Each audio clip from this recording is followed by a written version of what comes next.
All the following content is truthful, based on official reports, journalistic investigations, and academic studies. The complete sources will be in the pinned comment. The United Kingdom typically rhymes with Big Ben, the royal family, and afternoon tea. But behind London's shiny shop windows and impeccably restored Anglican cathedrals lies an underground of spiritual abuses, apocalyptic sects, religious scandals, and radicalization that tourism propaganda does everything to sweep under the rug. While tourists are moved by royal weddings and choirs in Westminster Abbey, official investigations have revealed decades of systematic sexual abuse within the Anglican Church, in religious schools, and even in respectable Christian youth movements. Meanwhile, jihadist cells and far-right groups wage symbolic and physical war, using religion as fuel for terrorist attacks, hate crimes, and power projects. From which city are you watching? Get ready, because this script will journey from the basements of the Anglican monarchy to cramped apartments where charismatic preachers train teenagers to die, or kill, in the name of some god. 1. Stained Sanctity, the Anglican Church Scandal. Number 1. When the flock becomes victim stock. Reports from a major independent investigation into child abuse in the UK showed that for decades, the Church of England and the Church in Wales were fertile ground for abusers in clerical collars. Bishops, vicars, and Christian youth movement leaders had unrestricted access to children in schools, camps, and catechism meetings, with little real supervision and much blind trust based on spiritual authority. Library. Number 2. The culture of deference. Obedience matters more than protection. The investigation concluded there was a culture of deference to hierarchy. Questioning a priest or bishop was seen almost as blasphemy. This meant complaints were minimized, children's testimonies discredited, and in many cases, filed away without police investigation. In various dioceses, the pattern repeated. When a scandal emerged, the abuser was discreetly transferred to another parish, restarting the cycle with an unaware community. Number 3. Archbishop under pressure, the John Smyth case. One of the most emblematic episodes involves John Smyth, an influential lawyer linked to conservative evangelical circles who, for years, brutally beat teenagers in spiritual discipline sessions at Christian camps. Anglican leaders received warnings about these abuses and still took years to alert the police and other institutions. Public pressure reached the point of forcing formal apologies from the Anglican top brass and questioning the tenure of its leaders. Leave a like if you have the courage to keep descending into this labyrinth where faith and violence walk hand in hand. 2. The cover-up machine, when reputation matters more than victims. Number 4. Letters, internal reports, and calculated silence. Internal documents from dioceses showed a frightening pattern.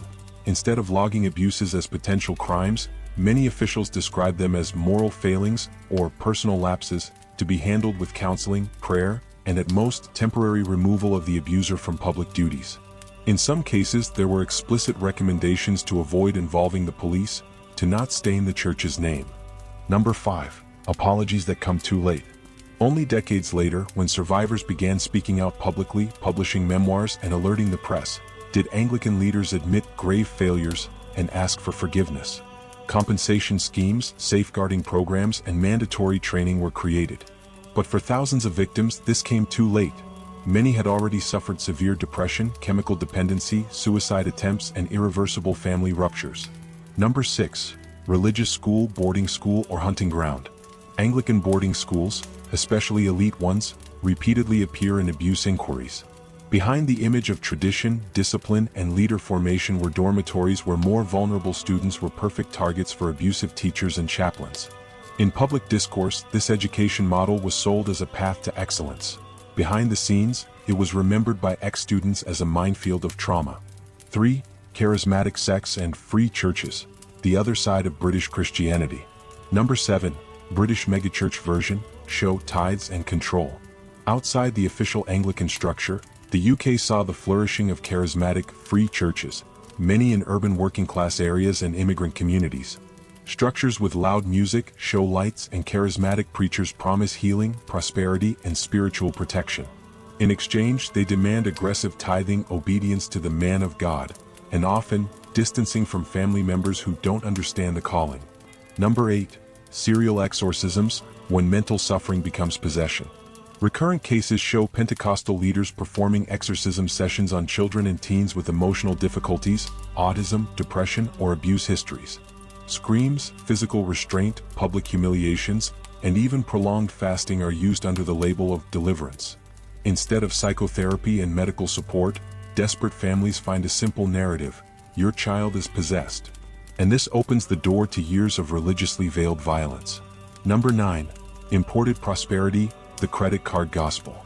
Prosperity theology, imported from American megachurches and some African and Latin American televangelists, gained strength in multi-ethnic neighborhoods of London, Birmingham, and Manchester. Indebted faithful were taught to sow in God's house, even without rent money, under the promise of miraculous multiplication. Those who saw no results were accused of lack of faith. Those complaining about financial transparency were labeled instruments of the devil. Would you attend a service where the pastor knows exactly how much came through the card machine but can't say where the money went? 4. Between the cross and jihad, the UK as a testing ground for religious extremism. Number 10. London, Europe's global jihadism capital. For years, intelligence services identified the UK as one of the main bases for jihadist preaching in the West. Radical preachers, many originally tolerated in the name of freedom of speech, used mosques, cultural centers, and later social networks to spread a view of Islam presenting the West as an absolute enemy, justifying violence as divine self-defense. Number 11. Mosques under investigation and youth on the Syria route. In neighborhoods like East London, Birmingham, and Luton, reports pointed to specific mosques and religious centers as radicalization hubs. From there, British youth left for Syria and Iraq to join ISIS or similar groups. In many cases, parents only discovered what was happening when they got a border call or a message from their child already in a war zone. Number 12. The state's response, between monitoring and stigma. Programs like Prevent were created to identify and refer people in radicalization processes. In practice, however, the balance is delicate. Muslim communities denounce excessive surveillance, Islamophobia, and cases where teens were reported just for making political comments at school. Still, investigations of thwarted attacks show that part of the plots was detected through digital tracking, internal mosque tip-offs, and online behavior analysis. Subscribe to the channel and discover in the next minutes how occultist sects, secret societies, Christian supremacists, and pagan nationalists vie, symbol by symbol, for the heart of a country that likes to sell itself as tolerant and civilized. Secret societies and Royal Freemasonry, London's hidden power. Number 13. Freemasonry in high places, when the apron outranks the crown.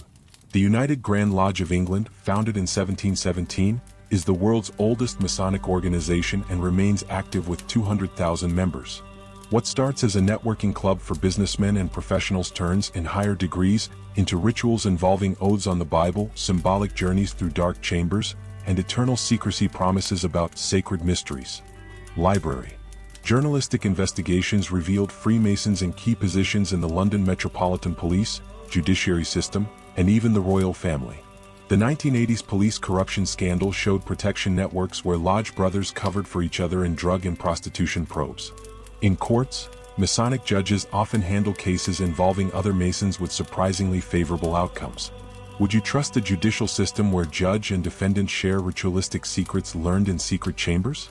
Number 14. Golden Dawn and Victorian occultism, when magic enters literature. The Hermetic Order of the Golden Dawn, founded in 1888, gathered poets like W.B. Yeats, actors like Florence Farr, and occultists like Aleister Crowley in rituals invoking ancient Egyptians, Kabbalistic angels, and elementals.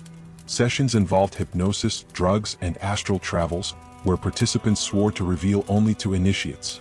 Library. The group dissolved in internal fights but spread seeds for modern esotericism. Tarot, astrology, sex magic, and initiatory hierarchies that inspired from Wicca to contemporary Satanism. Crowley, expelled from the group, took practices to his own Ordo Templi Orientis, promising enlightenment through ritual sex and drugs. Books like Crowley's Moonchild mix fiction with real magical experiment diaries, showing how Victorian aristocracy funded spiritual madness while the British Empire expanded on blood. Number 15. Ordo Templi Orientis today, ritual sex in British suburbs. OTO remains active in the UK with temples in London and Manchester. 9-degree rituals involve sex magic, where couples or groups practice consecrated sex to generate magical energy. Participants swear secrecy about identities and practices, creating a perfect environment for abuses. Documented cases show OTO leaders accused of ritual sexual violence, with victims describing sessions where consent is blurred by drugs, hypnosis, and spiritual authority. Groups protect themselves invoking religious freedom to avoid police investigations. In Manchester, an OTO temple was raided after complaints of sex parties with minors, but evidence mysteriously disappeared, suspicion of local police Masonic connections. Number 16. Church of Satan and Luciferianism, Philosophical Satanism. Anton Lavey founded the Church of Satan in 1966, inspired by British occultism. In the UK, Luciferian branches mix nihilism with theatrical rituals where Satan represents individual selfishness against collective Christian morality. Temple of Set, a Church of Satan splinter, operates in Oxford with rituals invoking Egyptian god Set for self-deification. Members include academics and military who see black magic as a psychological tool for personal power. The case of Peter Gilmore, High Priest of London's Satanic Temple, revealed rituals with animal blood and black masses filmed for the dark web. Participants paid £500 for enlightenment through transgression. Would you pay £500 to join a black mass with goat blood in an Oxford temple? Number 17. Rosicrucian orders and theosophy, elite spirituality. Rudolf Steiner's anthroposophy created Swedish Waldorf schools that, despite progressive fame, faced denunciations of esoteric practices. Teachers read children's auras, apply unscientific homeopathic treatments, and use anthroposophy to justify excluding spiritually unaligned students. Golden Rosy Cross operates in Edinburgh with retreats where members practice celibacy, strict vegetarianism, and inner alchemy to transmute base metals, instincts, into spiritual gold. Ex-members denounce family isolation and financial pressure. The Theosophical Society attracts intellectuals with lectures on root race and selective reincarnation, but archives reveal connections to early 20th century eugenicists. Number 18. Healing cults, when self-help turns sect. The Universal Church of the Kingdom of God arrived with Brazilian pastors promising prosperity. Spiritual warfare sessions involve screams, shoves, and expelling money demons. Indebted faithful donate their last paycheck expecting financial miracles. Hillsong Church, the Australian charismatic version, fills arenas with shows where youth sweat for the Holy Spirit's presence. Critics point to emotional manipulation to maximize tithes and youth recruitment. Past life regression therapists charge £200 per hour to remember past lives, creating emotional dependency where patients return weekly to resolve karmas invented by the therapist. Subscribe to the channel and discover more about how healing cults use reverse psychology to create lifelong financial dependence. From Masons in the judiciary to Satanists in suburban temples, the UK has always been a spiritual cauldron. Next, we'll dive into modern religious wars, domestic jihadism, far-right crusades, political sects, and the battle for the hearts of lost British youth in the digital age. Domestic jihad and British crusades, urban religious war. Number 19. Islamic London, when mosques become command centers. British intelligence investigations identified London as Europe's jihadism capital, with specific mosques functioning as recruitment, money laundering, and operational planning centers. Radical preachers, many with British citizenship, used pulpits to justify violence against infidels while living off welfare benefits. The case of Anjem Choudhury, a preacher who spent years inciting hate under religious freedom protection, shows how the tolerant system was exploited. His speeches drew middle-class youth to training camps in Pakistan and Syria. Complaints from Finsbury Park and East London mosques revealed hidden arsenals and local attack plans. Would you live in a neighborhood where the mosque next door plans attacks while receiving state subsidies? Number 20. Youth on the Caliphate route, the digital path. Police reports show 850 Britons traveled to jihad zones between 2011 and 2015, including women and minors.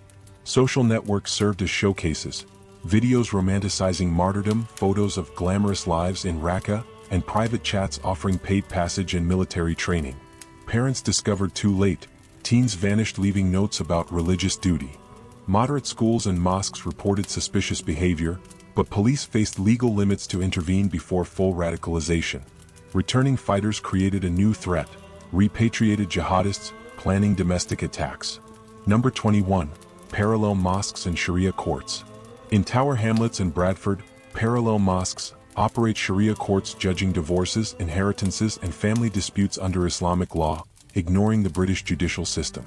Women face pressure to accept polygamy, exclusive paternal custody, and corporal punishments disguised as spiritual advice. Library. Police recorded 85 active Sharia councils, many funded by Gulf donations. Extreme cases show women forced back to abusive husbands after religious sentences that nullify basic civil rights. Muslim communities split between defenders of cultural autonomy and activists denouncing legalized gender discrimination. Number 22. Right-wing crusade, when Christianity turns nationalism. English Defence League (EDL) and Britain first mixed Christian crusades with white patriotism, marching with St. George's flags and crosses against Islamization. Mosque attacks in response to jihadist attacks create a cycle of urban religious violence. Leaders like Tommy Robinson use Christian reconquest rhetoric to attract unemployed white youth. Crosses and medieval hymns appear in anti-mosque protests, while evangelical pastors bless demonstrations promising spiritual victory over invaders. Library. Anglican churches condemn but conservative parish members participate anonymously, showing an internal fracture between official progressive Anglicanism and popular religious fervor. Number 23. Political sects, when parties become cults. UKIP and Reform UK developed messianic rhetoric where leaders promise national salvation from immigration and multiculturalism. Party tithes and loyalty oaths create sectarian militancy. Tommy Robinson's party demands patriotic purity, with expulsion of dissenters labeled infiltrator traitors. Meetings start with prayers and national anthems, evolving into apocalyptic speeches about the final battle for white Christian survival. Library. Identity left creates woke cults where racial and gender orthodoxy replaces traditional religious dogma. Cancellation becomes modern excommunication. Subscribe to the channel and discover in the next minutes how popular resistance, ex-Muslims, blasphemous artists, and hackers combat this boiling religious cauldron in the full digital age. Resistance and the future, when British secularism fights for survival. Number 24. Ex-Muslims and organized apostasy. Council of Ex-Muslims of Britain gathers radicalization survivors exposing internal abuses of British Islam. Forced marriages, genital mutilation, honor violence, and pressure to silence criticism. Maryam Namazi organizes events where ex-Muslims symbolically burn the Quran, challenging both fanatics and multiculturalists, protecting abusers in the name of diversity. Library. Faith to Faithless supports 3,000 annual religious deserters, offering shelter, therapy, and legal protection against death threats.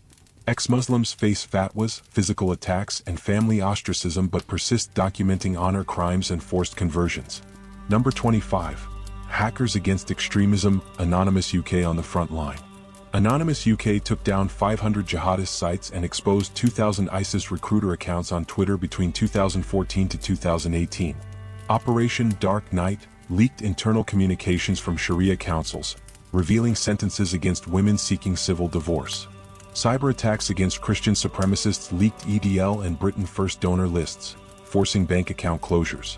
Hackers created a hate map, geolocating radical preachers, suspicious mosques, and extremist marches. Number 26.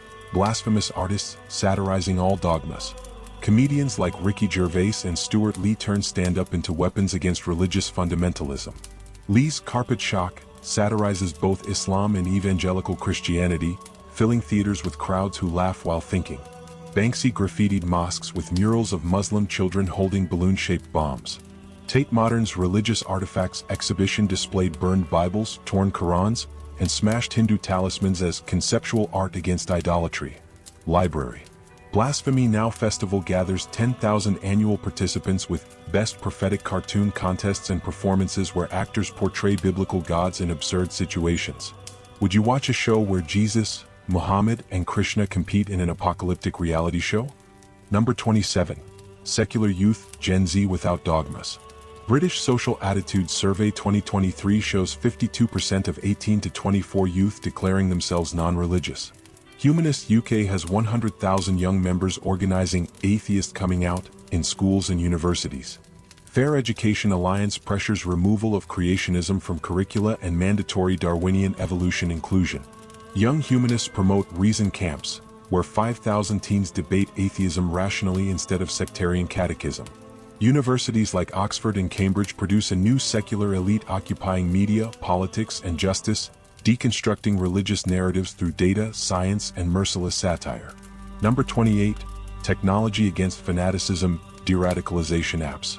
Exit UK de-radicalization program uses virtual reality to show real consequences of terrorist acts. Ex-jihadists record 360-degree testimonies that potential jihadists watch in VR, experiencing the day after of planned attacks. Faith Filter app detects sectarian language on social networks suggesting rational content. Ex-Cult Connect links anonymous survivors with therapists specialized in religious deprogramming. Number 29. The Price of Freedom, Deaths, Threats, and Everyday Courage. Resistance cost lives. Salman Rushdie stabbed over fatwa, Samuel Paty beheaded for showing Muhammad cartoon, Charlie Hebdo with 12 dead. In the UK, Ross Parker murdered by Pakistani gang in 2001, Chris Donald burned alive in 2004 by Muslim gang. Leeds teacher stabbed in 2023 for showing religious images in class. Scottish feminist assaulted in 2022 by Honor Patrol. Religious freedom costs blood when fanatics confuse blasphemy with capital crime. Final reflection. Cross, crescent, and pentagram. The UK sells Queen, tea, and democracy. We discovered Anglican Church covering up abuses for decades, parallel mosques imposing Sharia in Tower Hamlets, Masons and judiciary protecting Lodge Brothers, British youth dying for jihad in Raqqa. The crack isn't just in cathedrals. It divides the British fabric between fragile tolerance and imported fanaticisms. Between ex-Muslims burning Qurans and Christian supremacists marching with crosses. How much does it cost to maintain democracy when fanatics promise paradise through violence or purity?